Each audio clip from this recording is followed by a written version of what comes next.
to the way they hate. And I know better than to listen to the people who are calling us slaves. I can feel the sunlight shining. Well, good morning and welcome to episode 895 of the Lots Project Morning Show, where the coffee's strong, the opinions are stronger, and everything is always filter-free. I'm Brian, your host, and it's July 6, 2026. This morning, I'm enjoying a fresh cup of light Brazilian from foodforestfarms.com because life's too short for shitty coffee. At Food Forest Farms, your beans are roasted by real human hands using a clean stream air roaster. More than just a customer, your family. Get 10% off with code LOTS10, and the shipping is always free. While you're there, check out C4 Club for even more awesome perks. I'll talk a little bit more about that in just a second. Today we got another full show. I believe we'll see. List is long, but a lot of shorter topics, I think. So we'll pound through it. I finally got a wood chipper up and running after some troubleshooting. I had been sitting in the woods for a bit. We'll talk about whether you really support freedom, if it's only for people you agree with. I've got a new forestry tool on the way that will hopefully make clearing up all these downed trees a whole lot easier. And I want to ask whether self-checkout has quietly trained all of us to work for free without even thinking about it. So grab your coffee, smash that like button, and let's get started. Good morning. Good morning. How is everyone doing today? Mike's Homestead in early as always. Thanks for popping in. Appreciate that. And Pip. Good morning, Pip. How we doing down in Florida? Good morning, humans, and good morning from Pip to all you humans out there, and good morning to you, Pip. Man, this light Brazilian, I got that in my C4 package this month. Pulled it out. I don't think I'd had a straight, just a full bean, not in a blend, light Brazilian ever. Maybe a couple times when we were doing some tastings and trying to figure out some blends. I think Brian sent me out some light Brazilian, but pound of light Brazilian in my C4 order this month, and it is fantastic. I really like it. It's got a nice full body, but easy on the palate. I like those lighter roasts, and man, this one is spot on. I really enjoy it. Brian posted over in the Telegram group earlier this week. They got a sale going on for the C4 Club. C4 Club is fantastic. It's fantastic value, nonetheless, without the sale. And I highly recommend it for sure. The quality of product for the price you're going to get, and the customer service all around is just fantastic from Food Forest Farms, and the C4 Club is so. Ordering by the pound is a great value, but then move into the C4 Club and it gets even better. But Brian's got a sale going on right now for the C4 Club. For new members, you sign up, and if you use code 2MF, that's 2 and then the letters MF, you get the second month free on the C4 Club. So it's a monthly subscription. Minimum 2 pounds of awesome air roasted coffee. You can order the same blends or beans every month, or you can tell them to mix it up. He digs in and figures out what coffee you really like and what fits your taste, and you can stick with one or kind of rotate through others. He does a great job matching that up, and comes out once a month, ships out middle of the month, 15th. Here it comes and shows up in the mail, and it is just a perfect little system, and the price is right. And man, with the second month free, that makes it even better. So you can try it out and make sure it's for you. If you mentioned the Lots Project, this show, me, or anything related, you're going to get some even more bonus perks when you sign up. Brian and I have been buddies for a long time. I've been a member of his coffee club for quite some time now, and I appreciate him, and he takes care of us here at the show. So definitely check out foodforestfarms.com and their second month free sale going on for the C4 Club right now. Appreciate that, and tell Brian you heard it here, and he'll take care of you. So let's move on from that. Let's move on to that Bitcoin guessing game every Monday morning. around this time, 6:05. It's 6:07 on July 6th, 2026. 6:07 on July 6th, 2026. Bitcoin price currently $62,813. $62,813 here on July 6th, 2026. So went up a little bit this week, went up a little bit. Price has been what it's been, man. It's just been kind of teetering there, and hopefully this is the bottom, and hopefully we're priming for a decent bull run next time. I'm seeing lots of different analysts out there talking about Bitcoin prices and signals in the price movement and signals in the I guess you would call it investor movements and things like that. That this is the bottom and priming for a run. So we will see, but let's see who came closest with the guess over in the Telegram group. My guess still up on the board there, and it's going to be until we start that bull run and we get up to 84,000. My guess was 84,321. Let's start at the bottom, scrambling in with a guess of 58,700. Chris Dixon, 59,687. Blueberry, Texas, coming in with a guess of 60,000 even. Canadian Farmstead, 61,000. Let's jump to the top and skip with the price closest. Rewilder Life in with the moonshot. She thought that the bear run was going to take off this week, and she guessed 90,000. Man, I wish she was right. I wish I was wrong, and Rewilder Life was right. $90,000 Bitcoin in 1 week. That would have been up from like 58,000. That would have been fantastic. John Palmer riding with his weekly guess at $87,654.32. Palm Tree in with the guess of 65,000 even. And our winner again, I got to start listening to Thesia more often, man. She is on it. She's winning this thing pretty often and doing a great job. Thesia Ellison with the guess of 62,100. Man, she was within $1,000 again. And this is like I think the third time in the last like 5 weeks or 6 weeks that Thesia has nailed the price on that Bitcoin guessing game. So congratulations, Thesia. You win absolutely nothing. I mean, I should definitely she should win something for winning so many times in a row, but congratulations, Thesia. If you want to get in on the Bitcoin guessing game, you can head on over to the Telegram chat at t.me/LotsChat. That's t.me/LotsChat. You can check that out, and it'll be a pinned post. I get that pinned up after the show. Well, a couple hours from now, and you can always click on that pinned post and reply with your guess for next Monday. I guess that would be the 13th. Yeah, it'll be Monday, July 13th, about 6:05 a.m. So into Bitcoin, not into Bitcoin, you can just make a guess because none of us seem to know what we're talking about except Thesia, and she's just nailing it every week. So congratulations, Thesia. Let's move on. The cabin update, basically cabin update every week. Start out here. Cabin update is pretty small this week.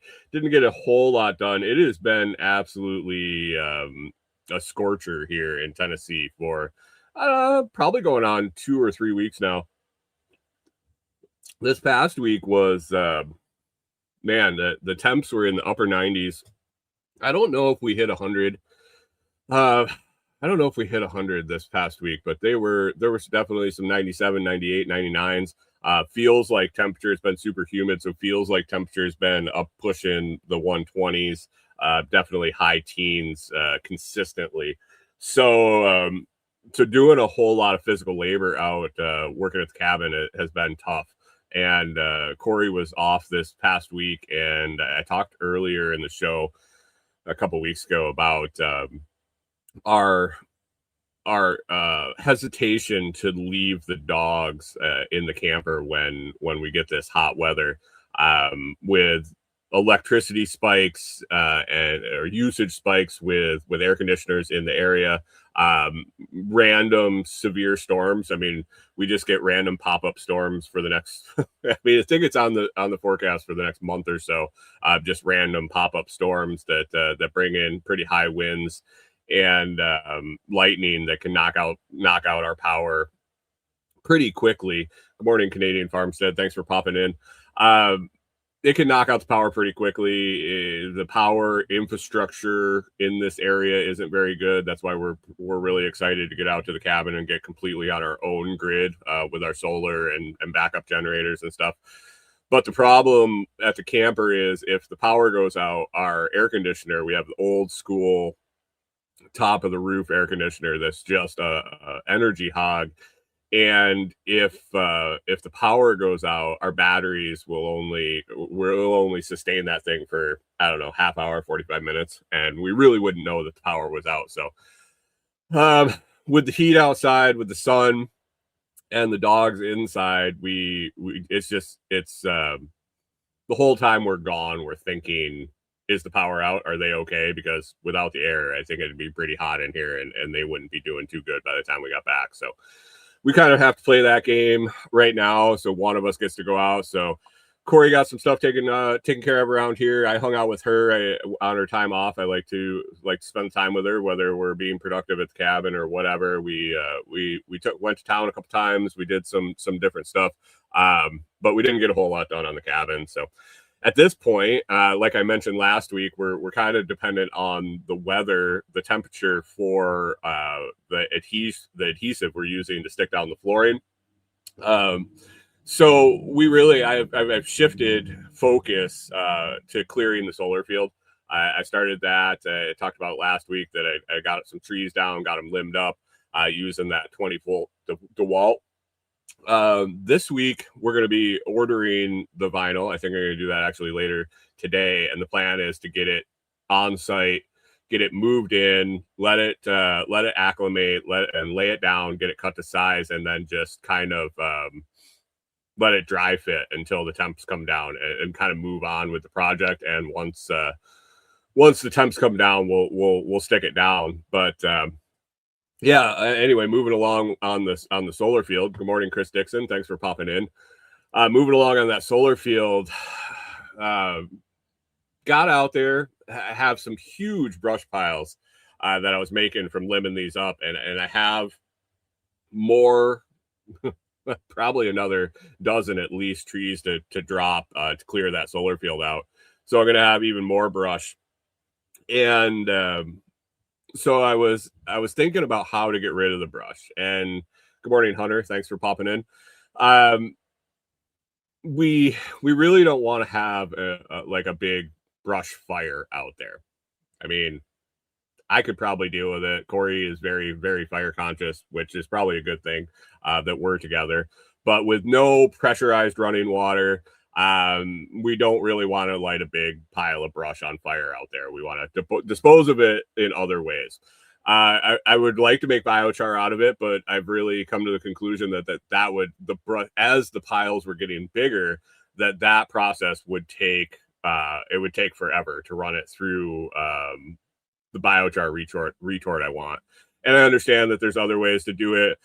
Again, we run into the water issue is the sticking factor on that. So just trying to figure out how I'm gonna handle all of this brush, if I'm just gonna move it off to the side and do it slowly, or what I want to do. But one thing I noticed is Jamie down at the end of the road, at one point he got hired to clean out a property, a foreclosed on property in the area here. And one of the things that they got when they cleaned it out was a fairly new wood chipper, actually from the serial plate on the engine. The engine was I think manufactured in 2022. And it had been sitting in the woods, just been sitting outside. It had been sitting in the rain. He had tried to get it started. It was seized up. He got it unseized by getting in and kind of rotating the cutters, but couldn't get it running. And so I was like, man, if I could put some time this week into getting this wood chipper running, that would be a really decent way to get rid of all this brush and the continuing pile of growing. So I reached out to Jamie. I said, man, if I get that thing running, can I use it? And he's like, well, yeah, it's just sitting there right now. So, I mean, if you could get it running, whatever. What are neighbors for, right? Borrowing tools and helping each other out. So anyway, I went to it. I started troubleshooting it. Basically, like I said, all I knew was that it sit in the woods for probably a couple of years, I would guess, knowing the property that it came off of and how everything kind of went down there. It was, like Jamie said, it had been seized up. He freed it up and it was spinning. I pulled the ripcord and it turned over. It had compression. You could tell it wasn't everything wasn't locked up. You pull it and you could tell it wanted to start to fire. Jamie had already drained the gas tank and put new gas in it, so I was confident with that. I went ahead and pulled the airbox off and gave her some starting fluid, and man, she popped off probably the second pull. Ran for a good 20 seconds and shit the bed and just died. So basically, knowing a little bit of nothing on the wood chip on small engines like that, I was like, okay, so that's a fuel issue. Dropped the ball or the bowl off the carb and it was full of fuel, so it was getting fuel. Smelled the fuel, kind of checked it out, and with my background in fuel tech, I mean, the fuel was fine. It wasn't full of water. It wasn't ethanol smelling. He had used non-ethanol gas, and it was fairly new within the last couple months. But man, I looked at the bottom of the bowl of the carb, and it was gross. All kind of gummy and shellacked up, and I looked up into the jet, and it was all just kind of, it was gross. It was really bad. And instead of fighting it, I went on Amazon. I found a replacement carb. I think it was like $12. Came with the carb and a fuel line and all the gaskets and everything. I was like, all right, ordered that up. The other day, went out, popped it on. It was probably 2 or 3 minutes to get that on. Put it on, checked the oil, and the oil looked like fucking chocolate milk. It was really bad. Drained the oil, dropped new oil in it, and fired it up. And man, she just took off right away and stayed running. I was impressed. I mean, I get excited every time I actually fix something. Anytime that I find something that's not working and it's working after I'm done with it, I get excited. But it ran well. We grabbed some branches. We started running some branches through it, and it chipped well. I still want to kind of open it up and check out the blades, the cutters on it, see if they need to be sharpened, if they need to be turned around. It seemed like it cut all right. We'll see. I'm going to move it back to our place and start running through the pile. If it doesn't seem to be cutting as well, I'll probably work on those cutters. But as we were testing it, I had an idea. must have been the inspiration of actually fixing it. But I had a light bulb moment come on. I was looking at the chips that were coming out of it, and they weren't like the wood chips you get at Tractor Supply in the bag. They were big. They were kind of chunky. I described it in the Telegram group as fluffy. They had lots of fibrous stuff kind of like sticking out around them. So I got thinking about the biochar retort and my issues that I'm having with it. And I remembered a post I saw of a guy that was running his similar retorts to mine and packing the annular space, the space between the two drums, with wood chips. And he was having really good success with it. And I was like, I wonder. So I was looking at the wood chips. I'm thinking that if I loose pack them in around the inner drum, that it might be a solution to that space being so small, because I still haven't had any luck finding a smaller drum to go on the inside. So I have two methods I'm going to try out. I just haven't gotten to testing out. The first one is going to be pallet slats. I think those will fit in that small space in between the two drums. And now I'm also going to be able to test out wood chips, because I think I'm going to have a decent pile. And if it does work, I'll definitely have a lot more available on the property. We have so much deadfall there, and plus I'm going to be cutting down more trees for the solar field, that I'll be able to make wood chips till the cows come home, as long as that chipper keeps running. So I don't necessarily want to use the wood chips as the fuel inside the retort for making the biochar, but for that small burn space, I think that might work well.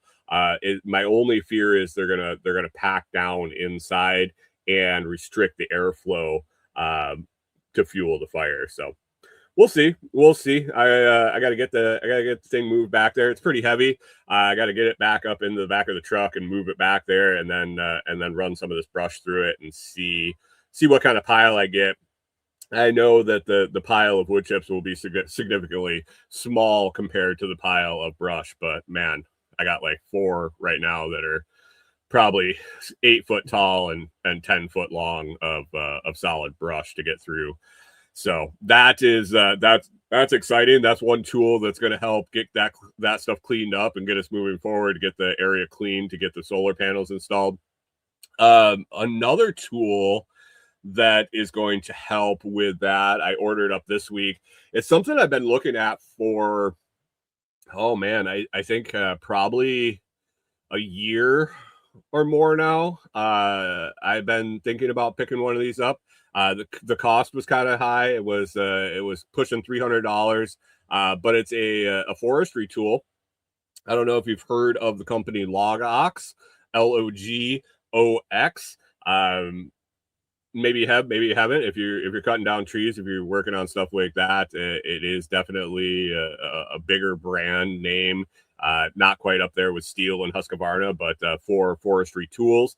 I'm gonna pop the picture of what I got. I got their 3-in-1, ordered up their 3-in-1 forestry tool. I got it up on the screen. If you're watching the show, if you're listening after the fact, you can go to Logox. The link will be down in the video description and the audio description. It's an affiliate link. I was able to join their affiliate program. I figured if I was going to be ordering the tool and testing it out, I might as well make some content. And if people want to buy it after that, I should probably get a little compensation, a little kickback on that. But Logox link in the description. So what this tool is, it's a 3-in-1 forestry tool, helping kind of once the tree's on the ground. It's got a big hook. Pip says it looks like a pogo stick. I don't know if you're going to be doing much pogo sticking on it, but basically the hook, the first function is it's going to help you roll over logs. If you're ever trying to cut up logs on the ground, you're trying to move them around, having that hook and that leverage of the handle to move it around is going to be really nice. The second function, and the biggest reason that I wanted it, is the foot that attaches to the bottom. A timber jack is what it's actually called. So with the function of being able to roll it over with the hook and the handle, and the addition of that foot, basically what that does is takes the log, the trunk that's laying on the ground, and it jacks it up in the air, gets it off the ground. One of the biggest reasons I despise cutting up trunks that are on the ground is ending up having to run my saw into the dirt, my chain into the dirt, which basically it instantly dulls it up. You're having to sharpen it more often than not. You're running through chain quicker than you should. And then the secondary reason, you got to bend over further. I mean, Chris Dixon says, does the hook act like a cradle? The hook acts, so the hook's in, you're rolling it towards the I'm going to end up making videos about it. They do have videos over on the Logox page. Basically the hook hooks in and holds it up in the air. So it would probably be the opposite of the cradle, because you're going to roll it you're going to roll it towards the handle, towards the foot, so it'll be over the top. Chris says, I guess we'll know when you get it, right? Yeah, I'll definitely be making some content using this tool. But basically, not bending over as far, not running the chain into the dirt are the two biggest things that I was looking forward to this tool. And then a cool other function is once it's all bucked up and once those logs are on the ground, instead of having to bend over, pick them up, carry them awkwardly up to the wood pile, or throw them onto the cart or whatever you're going to do to move them. This hook actually acts like a hauler. You can set it down on the log, pick up, and the upward motion locks that hook onto it. And instead of being bent over and carrying things awkwardly, you carry it with the handle. And then basically when you set it down, it releases the hook and you can drop it. So 3-in-1 function on that. I'm excited to use it. Should be here this week, I think, sometime. Like I said, I've been looking at them for a year. I kind of balked on the price a little bit and wanted to make sure it wasn't an impulse buy. It wasn't something that I was like, man, do I really need this? And kind of back and forth. Kind of did my research over the year. I've actually talked to a couple people that own them, and they both say 100% worth the money, worth more than the money. Probably one of the best forestry tools that they bought for the value you get when you buy it. So I'm excited to try it out. I'm excited to make some content. I'm excited to stop running my chain into the fucking dirt when I'm bucking up the trunks, and I got a lot of them. I did get to that this week a little bit, but I was limited to cutting the things that were kind of up in the air. So stuff that had kind of fallen crisscross across each other, stuff that had bent trunks that I was able to just get to. I didn't want to run the chain into the dirt. So excited for this to come and give it a try, and then get what we have cleared up between the wood chipper, this, and some hard work. It's supposed to be still hot for a few weeks, so lots of breaks and lots of water, but get the trunks cleared up, get the brush piles cleared up, and then I got to do it all over again and drop another, I think in this area, another half dozen trees, and do that like 2 or 3 more times, and we'll be all clear there for the panel installation. So that's really what I'm focused on. Like I said, I'm probably going to go get that sheet vinyl ordered today.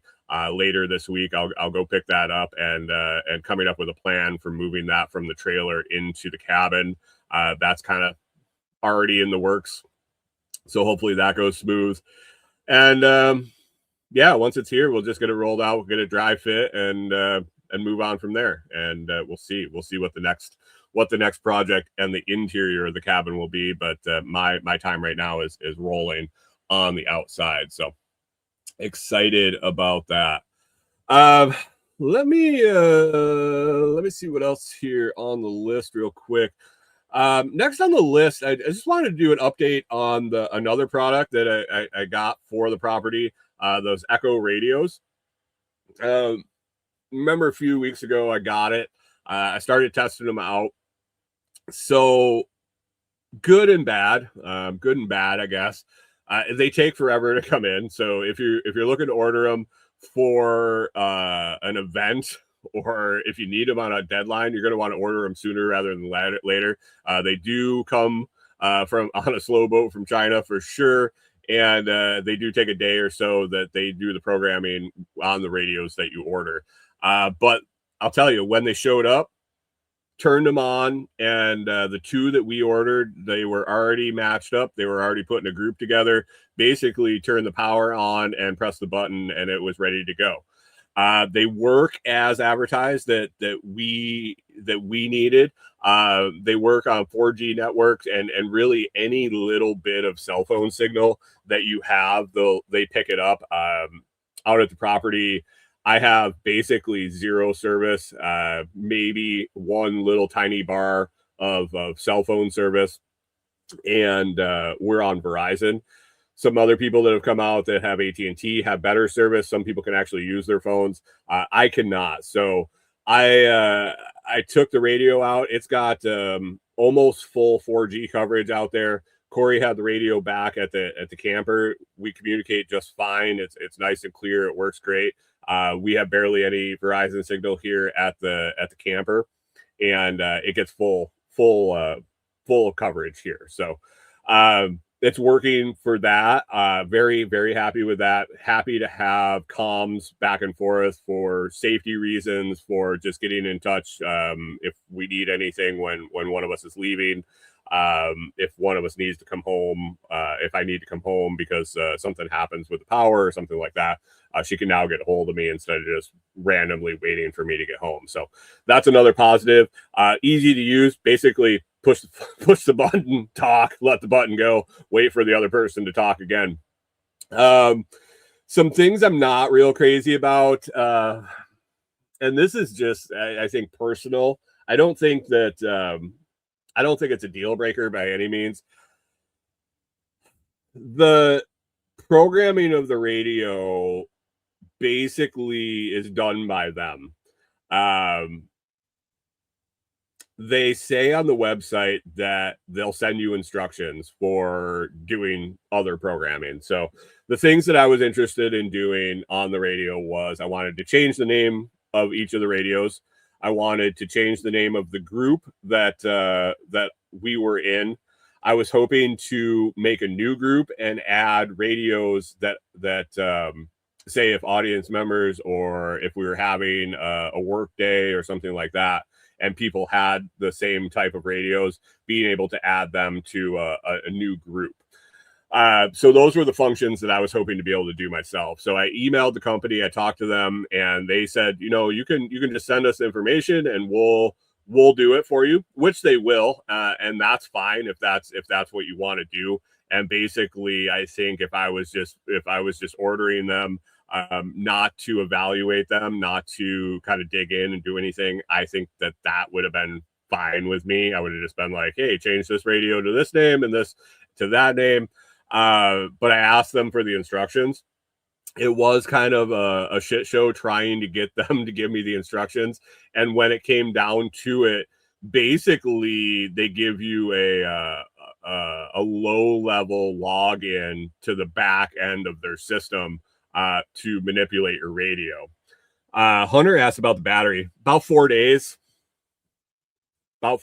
I think, and it charges in about 20 minutes. So good battery life, I think. And if you had like an Anchor backup battery or something like that, I think it would work really well to keep it charged if you were out on like an extended trip or a long weekend or something. So basically they gave me a login. Mike says, is it written in Chinese? No, it was in English. The instructions are pretty clear, but it's limited to what you can do. So basically, I could do some of the things I wanted. I could change the radio names. I could change the group names. And that really is about it. Everything else they need to do. So it was like a struggle to get access. And basically, if they had just told me that, I would have been like, all right, well, it is what it is. So if it's like a privacy thing that you're looking for, I don't know. There's probably other solutions. Chris Dixon says, is it closed lock groups or can other people see it like a Wi-Fi signal? No, they're closed. They're basically linked. They're linked, and it's a closed private point to point. And that would be for however many radios are in the group. So Corey and I are in this one, but you can have up to 250 people in them. So they would end up having to set that up. They said you couldn't make new groups, and you can't add radios to the groups. That's a function that they have to do. And I get that probably for their network security and things like that.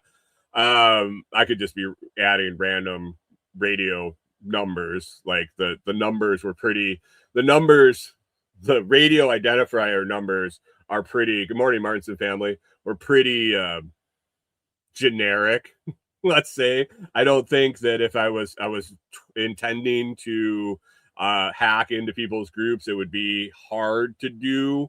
And I think that's why their system is closed. That's to them. But basically, I mean, you gotta. I have to assume that everything I'm saying publicly or privately on my cell phone, or even in the confidence of my own home, if I have any devices on, is being listened to by somebody, or could be at a minimum. So, is how private are any comms really? But this is that it is a closed group, as far as I can tell, and if they want to know what we're having for dinner and when I'm leaving the cabin, more power to them. More power to them. But one warning they did give me was, if you log into this and you mess up any settings, they may not be able to help you figure it out. And if you fuck it up, they might not be able to unfuck it, and your radios might be useless. So that was a big concern, and I think that was one of the reasons for a little of the pushback on giving access to the system. So I get it. It is what it is, really. The tool, like I said, the reason we bought them, the tool completely fulfills that reason. It covers it. I'm happy with the performance. I'm happy, like Hunter said, I'm happy with the battery life. I'm happy with the ease of use, the setup. For the more maybe tinfoil hat security, want super secure comms type deal, that's probably not the best option. I'm just being honest there. But for what it is, if you want comms on your property, if you're in low cell phone coverage area, if you have a group of folks that you want to have comms with, ordering up these radios, I think is a decent idea. I got a discount code. It's the link is down in the video description. I'll grab it here real quick and drop it into the chat. The code, they could have done a better job with the code. Echo Brian 407720. I still can't remember it. I'll drop the link there in the chat link, and there's the link. And I don't know if the discount code auto populates when you use that. I haven't figured that out yet, but yeah, the $40 off code is coming in the chat now. So I recommend them. For what they are, and worth the money. I think the two radios and a year of service on each one. So that is the other thing. So it runs on a SIM card. You get a year of service when you buy the radios. When a year comes up, basically you scan a QR code on the screen, you go in, it's $20 a year per radio. So not bad. That's less than $2 a month to have some comms if you're going to use them. And yeah, Echo radios are a win for us. Got us comms. We actually started finally talking about getting different cell phones service. Now that we figured out how to talk to each other with the phones we have, we're like, well, why the fuck are we paying all this money for phones we can't even fucking use if we're the only time we could use them is on Wi-Fi or if we go to the big city. So we're thinking about that. Does anybody that's listening have used Cricket? We tried Cricket like 10 years ago, and it was horrible where we used it in Minnesota, and obviously it's been 10 years. I've heard people, quite a few people locally here say that's what they use, and it works just fine. I don't know. Have they gotten better in 10 years? Anybody actually use them and know if they if it's a solid choice, or we'll probably end up going with AT&T if not, if we can't figure that out. I do like the paper mode, the prepay kind of options that Cricket offers, but when we tried it, And Corey is so hesitant to even mention the name because of the experience we had last time we tried using Cricket like 10 years ago. It was really bad. But we'll see. We'll see. Got to dig into that a little bit more, and we'll just roll with what we have for the moment. What else do I have on the list here? Oh, this was a. You guys, how's your 4th of July weekend? Looks like they had some visitors to Washington D.C. this weekend. White nationalists. These guys are cute. They wear their matching uniforms. They put their white face masks over and carry their Confederate flags. I mean, just like the old school Democrats with their white pointy hoods, they got to cover their face because they're so proud of what they believe that they got to hide their faces. But anyway, Patriot Front made a visit to Washington D.C. Sounds like about 400 of them showed up and marched. Where did they march? It was by the Capitol. I had it here. Got my notes. I got to get my notes in line here. They marched to Union Station, the Capitol, and Eastern Market. And the whole thing kind of blew up on social media. People got videos of them marching. They are quite a spectacle when you see them. Not quite as much as the KKK, but paramilitary uniforms are there. I mean, I shouldn't say paramilitary. All matching khakis and matching shirts, and they carry their flags. It is what it is. From what I saw, they didn't cause any problems. They didn't burn anything down. They didn't break any windows. They didn't cause any riots. They didn't beat anybody up. They didn't start any fights. And as much as I think that the stuff they stand for is not my cup of tea, as someone that understands freedom and understands freedom of speech, I think they're allowed to do what they're doing. I think they're allowed to organize and peacefully assemble and march through Washington D.C. just like tons of other groups that I probably don't agree with either. And so I didn't know what the big hoopla was, and I think it's just to get people whipped up. I don't know if people like genuinely think that these people don't have a right to believe what they believe or assemble and do what they want to do. But it is what it is. It's gonna happen. And the most viral picture I saw and the most outrage and the people losing their fucking minds was of a bunch of these guys in their white face masks and hats on the subway train. I think it was a train. I see people calling it a bus, but I'm pretty sure it was the metro subway in DC. And there was a bunch of them, and then a young black woman sitting in a seat in the middle of them. And people are just losing their shit. And I'm like, looking at the picture, going, are they harassing her? I'm pretty sure she's still at her seat. I'm guessing they didn't tell her. I don't know. I wasn't there. I was not there. I'm guessing they didn't ask her to get up, because if they had asked her to get up and she didn't get up, I'm guessing they would have, if they were as evil as portrayed in the articles, they would have probably lynched her right there on the bus. But she was sitting peacefully. She was probably scared. She was probably nervous. I would have probably been nervous being on a bus, and if I was surrounded by people of another ethnicity or another race, I'd be nervous too. So I don't know if that's particularly the reason she should have been nervous. I don't think anybody should be nervous on public transportation, but it is what it is in this day and age.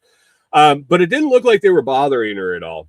I think they were peacefully coexisting on the bus. But people are losing their shit because of this picture. And I'm like,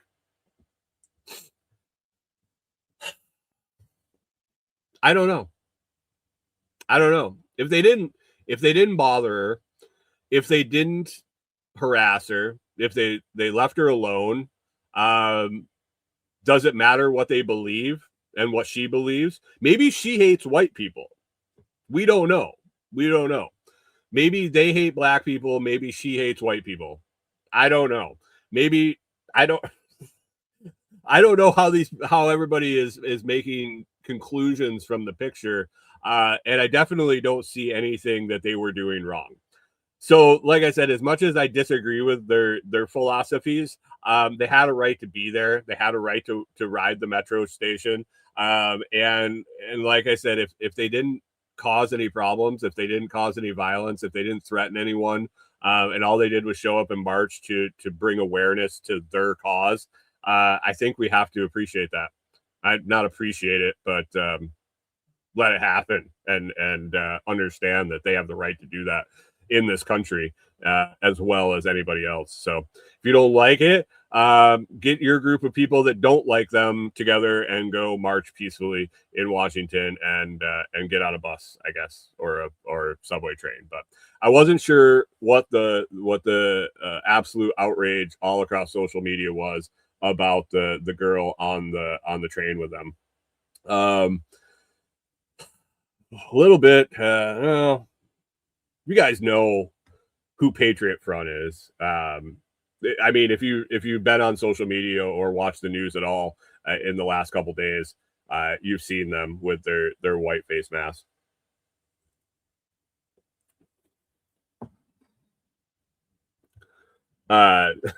Pip says, meanwhile, the teen takeovers are relabeled riots. Yeah, I've been seeing more about this. And the absolute chaos that went down in Memphis this weekend on 4th of July, the teen takeovers, what this shit is. I am so fucking glad I'm moving into the middle of the fucking woods and I live in an area that has like sparse population, because if I had to worry about roving bands of fucking teenagers just losing their shit and acting like fucking animals, taking over McDonald's and shit like that, I don't know if I could deal with that. So it's probably a good thing I moved out into the woods. And the absolute chaos in Memphis, they had the National Guard there for down on Beale Street for the 4th of July parties.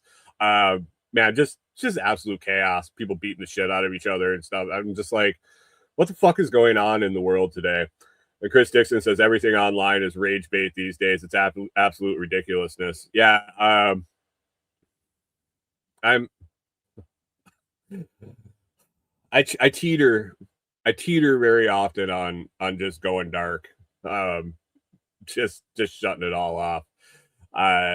Being semi-informed to do the show is one thing I kind of that stops me from just shutting everything down.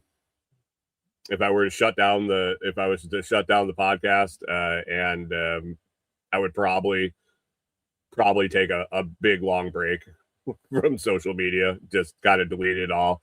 And the more ridiculous it gets, the closer I get to considering that. But we'll see. Maybe I can figure out a way to fill an hour without having these ridiculous stories from social media. I don't know.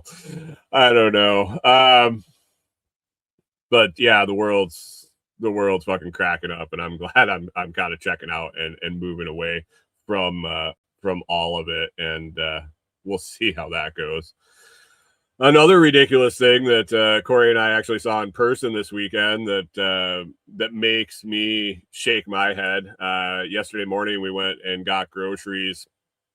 We found that one of the best times to go to Walmart in this area is when church is in session. There's a lot less folks there. But anyway, yesterday morning, Corey and I went and got groceries, and it was a decent trip. There wasn't any too much ridiculousness going on in Walmart on a Sunday morning. I did get to see two puppies getting pushed around in the cart by their owner. Trouble was Corey and I were figuring some sort of bulldog pit mix super sweet girl just sitting in the cart, and the guy pushing her around, and then some other little dog was getting pushed around, had her complete dog bed in the cart, and I was like, oh, so it's bring your dog to Walmart morning. Too bad we didn't know. I could only imagine Norman trying to get, first of all, getting him in the cart, and if he would actually fit, but Norman rolling around in a shopping cart would be an interesting sight. So, other than the fact that Clyde would probably bark the whole time we were in the Walmart, it'd be an interesting trip to take the dogs with us. But anyway, we got our groceries, and we're heading up to the front, and we came around the corner, and the self-checkout is right there. Like, so the way the Walmart we go to set up is the groceries are on one side, and then all the checkouts are in the middle. And so you're coming around the corner, and the big self-checkout area is right there as you turn the corner. And I was looking, we don't use self-checkout. Like, I never use it, even if I got one item. And there's an aisle and the only cashier open has like 6 people in line. I still wait in line. Like, I just don't do the self-checkout thing. There's too much that could go wrong. And I've talked about that previously on the show. If you're curious about that, let me know. I can talk about that again. But don't do the self-checkout stuff. And unless I'm absolutely forced to. Lowe's, I always go to the Pro Desk. Any place that they have it, I just try to get checked out by an employee. But we came around the corner, and there was a line for self-checkout. So they had all the kiosks that were working were full. There was a Walmart employee standing at the entrance to the self-checkout area, and there were at least 2 or 3, maybe more people waiting in line to go use the self-checkout. And I was like, holy crap, they must not have very many aisles open. There must be lines at all the cashier aisles if this line is this long here for self-checkout.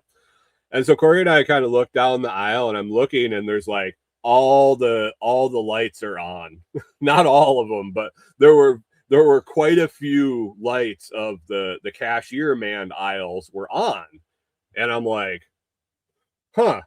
And I looked, and there was nobody. You know how they have, like, when you go into the aisle, and then so usually you can fit one person using the checkout, one person being checked out, and then one person standing where you can barely see them. And then if the line is longer than that, you can see them standing in line. And so I'm looking down, and I'm seeing nobody in line. And there had to have been like 6 lights on down the whole row of like 20 checkout lines. And I'm looking, and I'm like, I don't see anybody in line. What's going on here? All these people are waiting in line to use self-checkout. Why? What's going on? So we go to the first one, aisle 1, the next aisle from the self-checkout, where there's people waiting in line to use it. And there was one guy just getting finished up. Like, there wasn't somebody waiting, loading up the cart line. There wasn't somebody that had like a million items. They were literally finishing up, and he was getting ready to pay. And he was really gone by the time we had all our stuff out of the cart and on the conveyor belt. And I'm like, I kind of peeked in the next aisle. There was nobody. The cashier's like wiping down his shit and washing the conveyor belt because no one's there. And I'm like, what is wrong with the world now that people are going to stand and wait in line? Are they stealing shit? Is that what it is? Do they stand and wait in line to use self-checkout so they can steal shit? Because I can't think of another reason why you would stand in line longer to wait to use self-checkout than walking 10 more feet and having someone run the stuff for you and relieve all that liability. First of all, I don't get it. So I was kind of taken aback when I saw that line, and then there was nobody waiting in line for the cashier aisle. So I'm curious, have people just been trained to use the self-checkout? Have they been, I don't want to call it brainwashed, but have they been just roped into doing it? And that's what they're going to do no matter what. Kind of like, I'm going to use the cashier manned checkout lines no matter what. I don't know. I don't know why you would do that. So if anybody could come up with an answer for that one, I would love to know why you would wait longer in line. Like I said, unless they're stealing shit, and that's cat. Chris Dixon says cattle. It looked like it. There was one Walmart employee just like herding the line to the next slaughter. You go to that one, moo, moo. I'm like, I gotta go down here, let the dude ring the shit in, and if he misses something, it's his fault, not fucking mine. Cameras everywhere, folks. Just remember. I've seen a couple stories recently of folks getting summonses and tickets and visits from sheriff deputies because they misrang stuff at Walmart weeks earlier, and their cameras caught it, and they're trying to recover their losses. So don't know how much those are true or not, but something to think about. What else on the list here as we wrap up? Got about 5 minutes left. Seeing lots of stuff about flock cameras, and people are starting to wake up about them. I don't know if it's just filling my feed on Facebook more because I'm aware of it.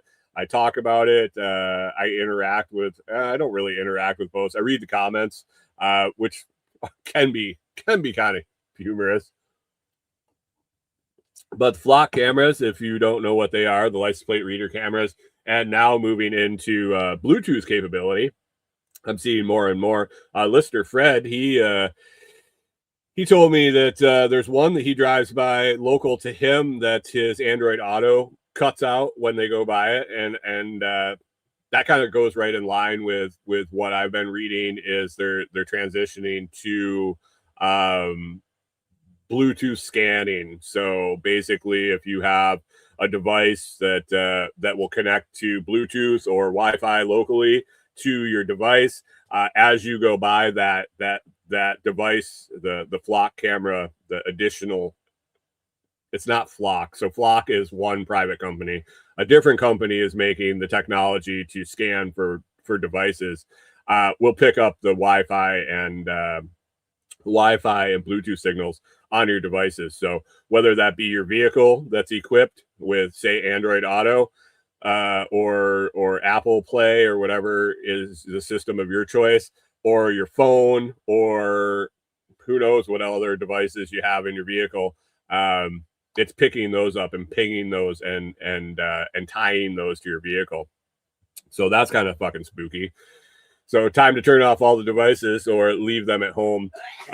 Bless you, Corey. But I've been seeing quite a few videos on folks and interesting ways that they are incapacitating the flock cameras.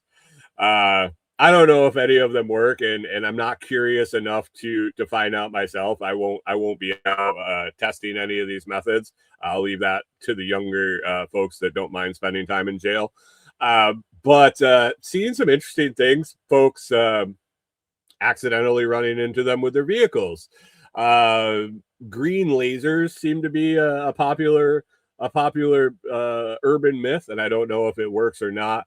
But some folks are saying the green lasers can mess up the cameras at some point. And the one that I was looking at that really interests me, and more because I am dealing with solar and batteries and things like that. But I read a little Facebook post that had an accompanied video of someone that claimed that if the lithium batteries in the camera systems were shot by a projectile, and I assume they meant a pew-pew of a minimum caliber, and it didn't seem that was going to be that high of a caliber, that it will instantly send the battery into thermal runaway. And thermal runaway is something that is an issue that's coming up with the electric cars and the batteries in those and things when they have accidents. So when you see the news stories, and you don't see them very often because it seems like they're kind of buried pretty quickly by Tesla. But when they have the battery fires in the cars, and they can't put them out, basically it builds on itself and gets hotter and hotter and hotter and hotter, and it just burns so hot and so fast that they can't really put them out. This same chemical reaction, I understand, is when this is punctured or hit by a projectile, will send it into thermal runaway, and basically the battery turns into a sparkler. And I was like, what an interesting way to celebrate the 4th of July, to set off a bunch of flock camera sparklers. But I don't know if that happened. It was definitely suggested in that group. I didn't see any confirmed reports that it actually works, or that anybody actually has done this. But it was an interesting thought, and knowing about the Tesla batteries, knowing about the issues with solar batteries that have gone into a thermal runaway. I mean, I think it's plausible. Like I said, I wouldn't try it. I wouldn't advise any of you to try it, but if you're dumb enough to do it, and it happens to work, get some video. I'd be curious to see it. I'm not telling anybody. This is not advice to go shoot flock cameras with by any means, but yeah, the curiosity side of me makes me wonder.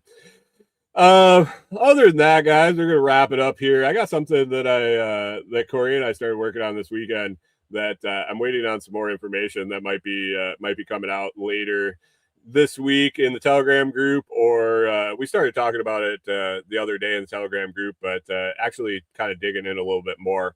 We'll leave that for another day, another week, and maybe when there's more solid confirmation that it may actually happen. But yeah, gonna try to stay cool here. Hopefully get my log ox in this week. Hopefully get that wood chipper moved out to the property, start clearing off that solar field more, get that sheet vinyl ordered. And I think it's only going to be a couple days, so maybe by the time we talk to you next Monday, we'll have that loaded into the cabin and cut, dry fitted. That would be super cool.